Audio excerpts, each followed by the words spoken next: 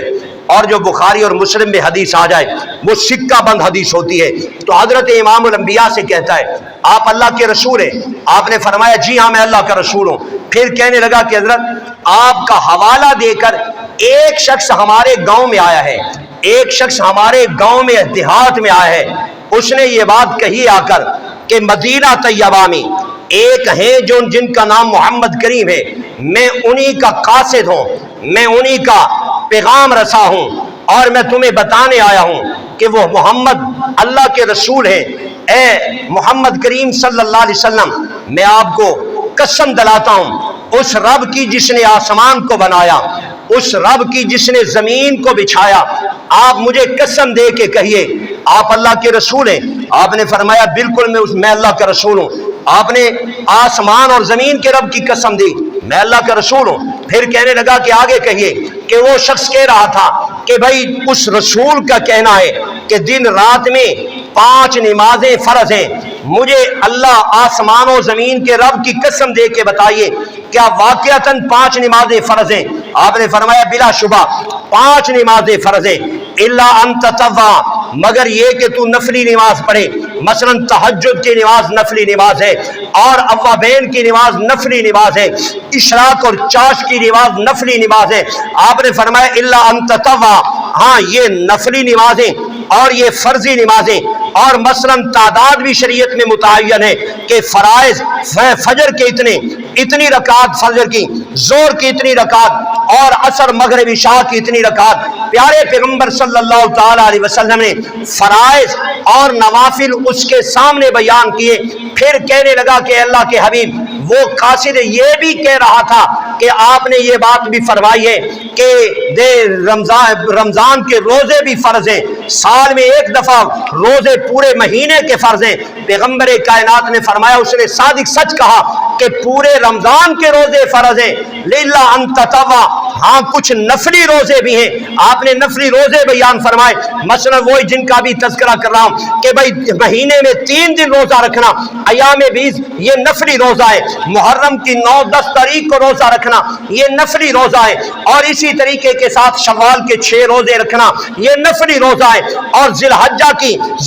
کے ابتدائی 9 دنوں کا روزہ رکھنا یہ نفلی روزہ ہے، اور شعبان کے چند روزے رکھنا یہ نفلی روزہ۔ پیغمبر کائنات نے اس کو فرضی روزے اور نفلی روزے دونوں کی تفصیلات ذکر فرمائی، اور اس نے کہا یا رسول اللہ وہ بندہ یہ بھی کہہ رہا تھا کہ مال میں زکوٰۃ بھی فرض ہے، اس میں بھی پیغمبر نے نفلی اور فرضی زکوٰۃ کی تشریح کر دی۔ اور یہ باتیں بیان کرنے کے بعد میرا عزیز اس کی پہلی ملاقات ہے پیغمبر کے ساتھ، اور وہ پہلے رسول اللہ کو نہ دیکھے ہوئے نہ امام الانبیاء علیہ الصلوۃ والسلام کے نام اور حضرت کی ذات عالیہ سے واقف ہے، نہ آداب رسول کو جانتا ہے، اور وہ ہر بات پر قسم دلاتا ہے کہ آپ آسمان کے رب کی قسم اٹھائیں، زمین کے رب کی قسم اٹھائیں۔ پیغمبر کائنات قسم اٹھا کر اس کو یہ بات تصدیق کے دائرہ میں لا کر فرما دیں۔ اور جب یہ ساری باتیں ہو گئیں کہنے لگا یا رسول اللہ اب میں جا رہا ہوں، اب میرے پاس جتنا وقت تھا وہ میں نے تصدیق کر لی ہے۔ اور اس نے کہا کہ میں کلمہ پڑھتا ہوں لا الہ الا اللہ محمد الرسول اللہ، میں بھی اسلام کے دائرہ میں آتا ہوں، اور اتنی باتیں کہہ کے وہ چل بسا۔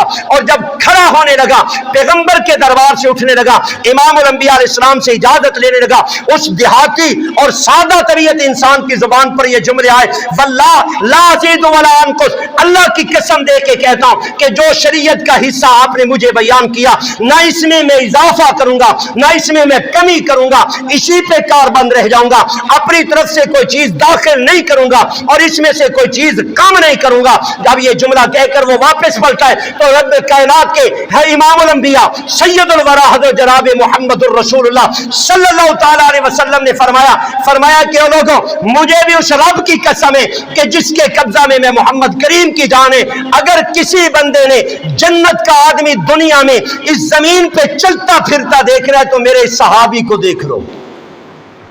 نہ اضافہ نہ کمی۔ اضافہ کرو گے پھر بھی جنت سے معروم، اگر کمی کرو گے تو پھر بھی جنت سے، یہ قانون ہے، یہ قرآن و سنت کا قانون ہے۔